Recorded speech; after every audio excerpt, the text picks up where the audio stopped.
New tonight, a major mix-up?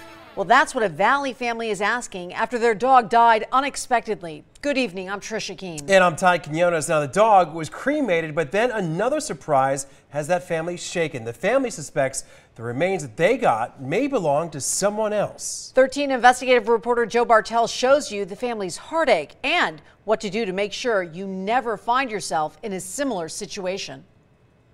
That Valley family really fears they may never know what actually happened to their beloved dog, Duke. They claim that the remains they got from this Henderson crematory, they just don't make sense.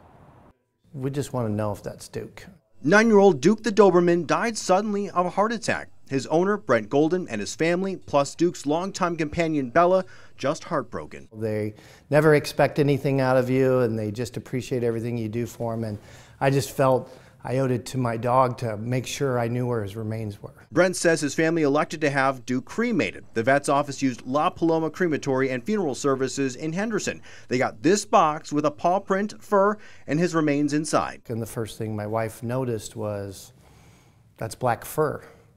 Our dog is brown and tan. As they investigated further, the Goldens say their suspicions grew about Duke. The paw print didn't look right. They even compared hair from his brush, not a match, they claim. What I did know was it was black fur, it was a small paw print, and it didn't seem like a lot of ashes for the size of dog. The Goldens contacted La Paloma to find out what happened, but say the manager was less than helpful. 13 Action News spoke to La Paloma's manager by phone. He says he is convinced the remains are Duke's and says they use computer software and a tracking system to ensure remains are not mixed up. He declined our request for an on-camera interview. If we even have a remote question, we text the picture to the clinic to make sure, is this the baby? Are you sure? Laura Pianowski is the general manager of Craig Road Pet Cemetery, the only listed member of the International Association of Pet Cemeteries and Crematories in Las Vegas. She says there are ways to protect yourself. Where you could actually see the baby being placed in the crematory,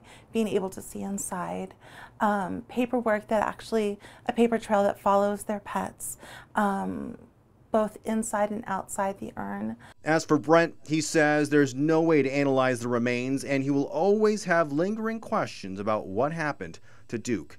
Joe Bartels, 13 Action News.